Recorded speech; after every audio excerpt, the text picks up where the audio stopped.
ایک ہندو کسی کو نمستے کرتا ہے تو وہ انسان کو نہیں کر رہا، وہ اس کے اندر بیٹھے ہوئے پرماتما کو دیکھ کے کہتا ہے کہ نمستے، میں تمہارے آگے جھکتا ہوں، اور وہ جواب میں دیتا ہے کہ نمستے۔ جیسے ہم اسلام میں کہتے ہیں کہ سلام علیکم، ہم سلامتی چاہتے ہیں اور جواب دیتے ہیں کہ وعلیکم السلام۔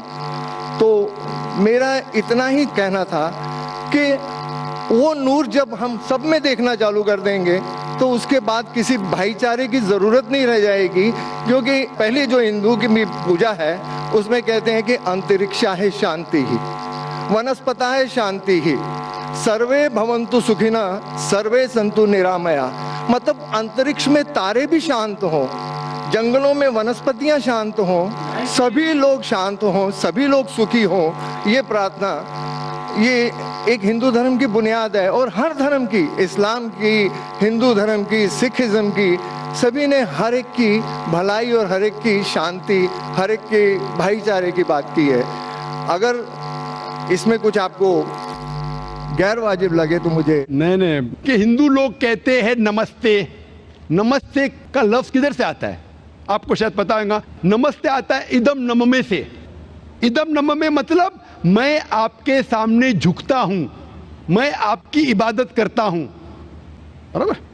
ادم نممے، آپ کہنا چاہتے میں آپ کے اندر ایشور کی عبادت کرتا ہوں۔ مثال کے طور پہ وہ آدمی چور ہے، وہ غلط کام کر رہا ہے، بلاತ್ಕಾರ کر رہا ہے، آپ اس کو ایشور بولیں گے؟ آپ ایشور کو اتنا گھٹیا سمجھ گئے؟ وہ بلاತ್ಕಾರ کرنے والا انسان کو بولتے ہیں آپ ایشور ہے۔ اس سے بھائی چارگی بڑھیں گی نہیں گھٹیں گی۔ وہ بلاತ್ಕಾರ کرنے والے کو، وہ چور کو، وہ ڈاکو کو میں ایشور مان رہا ہوں، اس کے سامنے جھک رہا ہوں۔ اللہ کو کیوں گالی دے رہے؟ ایشور کو کیوں گالی دے رہے؟ خدا کو کیوں گالی دے رہے؟ اسلام میں، اسلام کی بھی آپ نے مثال دی، اسلام میں ہم کہتے السلام علیکم، اللہ تعالیٰ سے فرماتے اس انسان پہ سلامتی دے، چاہے وہ اچھا انسان ہے تو بھی سلامتی دینے کی بات اچھی ہے، چاہے وہ چور یا ڈاکو ہو، میں بولوں گا السلام علیکم، میں کہہ رہا ہوں یا اللہ، یا رب، یا خدا، یا ایشور، یا بھگوان اس ڈاکو پہ رحمت فرما۔ کچھ بری بات ہے؟ نہ میں اللہ کو گالی دے رہا ہوں، اس کے لیے دعا دے رہا ہوں کہ تو غلط کام چھوڑ اور صحیح راستے پہ آ۔ اگر میں اس کو خدا مانوں گا تو خوش ہو جائے گا، وہ اور چوری کرے گا، وہ اور بلاತ್ಕಾರ کرے گا۔ کوئی بھی دھرم میں ہی نہیں سکھاتا، یہ دھرم کے ماننے والے اپنی خود کی ایجاز کرتے ہیں، اسے کہتے ہیں انوویشن، بدعت۔ جس طریقے سے خدا نے سکھایا ہے کہ اس کی عبادت کرے، اسی طریقے سے ہمیں کرنا چاہیے۔ تبدیلی لائیں گے، ہم سمجھ رہے ہیں کہ بھائی چارہ بڑھے گا، بھائی چارہ نہیں بڑھے گا، بھائی چارہ گھٹے گا۔ لیکن اگر میں آپ سے کہوں گا اوتار سنگھ السلام علیکم، میں اللہ سے دعا کرتا ہوں کہ آپ پہ سلامتی ہو، آپ پہ امن ہو، آپ مجھے بولو اس سے بھائی چارہ زیادہ بڑھے گا یا کہنے سے بھائی میں آپ کو ایشور مانتا ہوں اور پھر آپ کی بات نہیں مانوں میں؟ پھر اگر آپ مجھے بولیں گے چلو بھائی شراب پینے چلو، چلو بھائی لڑکی کے ساتھ رات گزاریں گے، تو میں کیا بولوں گا؟ میرے بھگوان مجھے بلا رہا ہے۔ تو یہ کہنا السلام علیکم مطلب میں اللہ سے دعا کرتا ہوں کہ یہ انسان کے اوپر سلامتی ہو۔ اچھا انسان پہ بھی سلامتی کہنا اچھی بات ہے، برا انسان پہ بھی سلامتی کہنا اچھی بات ہے۔ تو اس طریقے سے اسلام میں جو گریٹنگ ہے اس سے کسی کو نقصان نہیں ہوتا ہے، نہ it is hypocrisy, it is the best way of بھائی چارہ۔ اور قرآن میں کہا گیا ہے سورہ نساء میں، سورہ نمبر 4 آیت نمبر 86 میں 86، وَإِذَا حُيِّتُمْ، مطلب اگر کوئی آپ کو سلام دیتا ہے تو آپ اس سے اچھا سلام دو، کم از کم اس جیسا، کیونکہ اللہ تعالیٰ حساب رکھتا ہے۔ مطلب اگر آپ السلام علیکم کہیں گے مجھے کہنا چاہیے وعلیکم السلام ورحمۃ اللہ۔ اگر آپ کہیں گے السلام علیکم ورحمۃ اللہ، میں کہوں گا وعلیکم السلام ورحمۃ اللہ وبرکاتہ، اور بہترین ہونا چاہیے یا کم از کم یکساں۔ مثال آپ کہیں گے السلام علیکم، میں کہوں وعلیکم السلام، الفاظ وہی ہے لیکن دل سے آ رہا ہے وعلیکم السلام، اس میں بھی جذبہ زیادہ ہے، یہ بھی بہترین ہے۔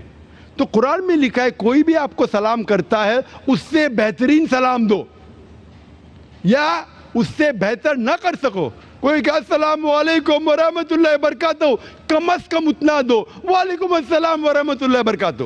یہ تعلیمات قرآن میں، اس سے بھائی چارہ بڑھتا ہے. تو غلط طریقے سے عبادت کرنا جو وید کے خلاف ہے، قرآن کے خلاف ہے، بائبل کے خلاف ہے، گرنتھ کے خلاف ہے، وہ کرنے سے بھائی چارہ نہیں بڑھے گا بلکہ گھٹے گا.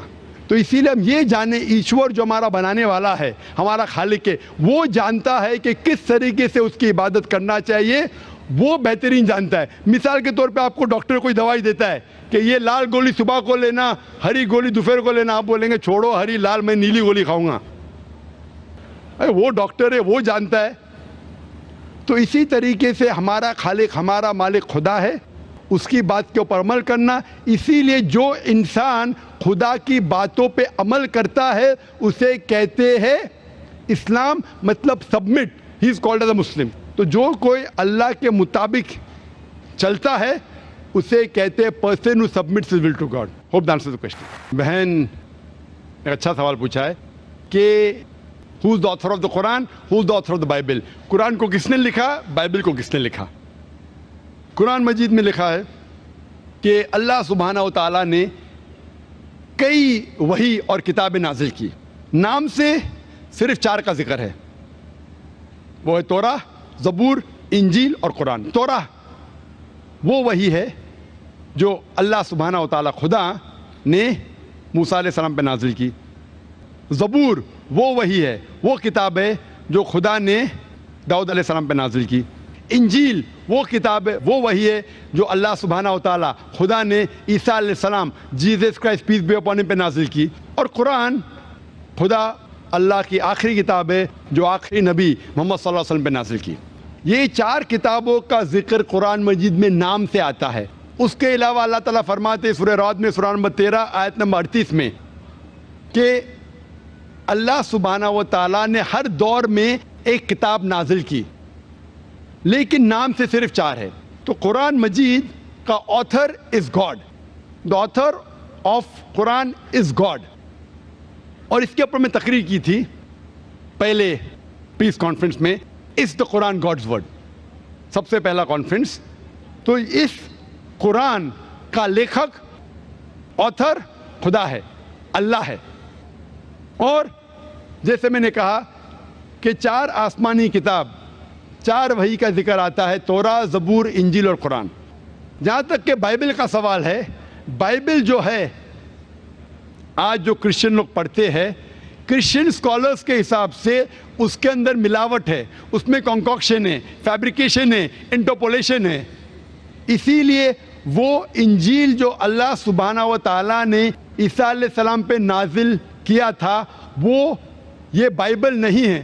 اس میں ہو سکتا ہے کہ چند الفاظ اس بائبل میں محفوظ ہے، لیکن پورے طور پہ یہ بائبل ہم نہیں کہہ سکتے کہ خدا کا کلام ہے یا اللہ کا کلام ہے. اس میں ملاوٹ ہے. ہو سکتا ہے کہ کچھ اللہ کے کلمات ہو، اس کے اندر خدا کے کلمات کے علاوہ عیسیٰ علیہ السلام نے خود جو کہا وہ بھی ہے، جو ہسٹورینز نے کہا وہ بھی ہے. اس میں کتنی غلط چیز لکھی گئی ہے.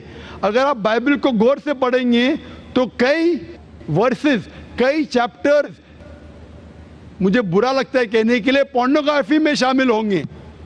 تو میں یہ نہیں کہہ سکتا ہوں کہ یہ پورنوگرافی کا پورشن خدا نے نازل کیا. اسی لیے بائبل محفوظ نہیں ہے. ہم ایمان لاتے ہیں کہ جو وہی اللہ نے عیسیٰ علیہ السلام پہ نازل کی انجیل، اسے ہم مانتے خدا کا کلام. لیکن یہ بائبل جو آج ان کے پاس ہے وہ خدا کا کلام نہیں، مکسچر ہے. لیکن کیونکہ قرآن آخری کلام ہے اللہ کا اور ہم اسے کہتے ہیں فرقان، فرق حق اور باطل کے درمیان جاننے کے لیے جو چیز بائبل میں لکھی ہے، جو قرآن سے ملتی ہے، ہمیں کوئی اعتراض نہیں ماننے کے لیے کہ وہ پورشن، وہ چیز بائبل کا ہو سکتا ہے کہ اللہ کا کلام ہے، لیکن باقی چیز ہم بالکل نہیں کہہ سکتے کہ اللہ کا کلام ہے. It is a mixture. Hope the answers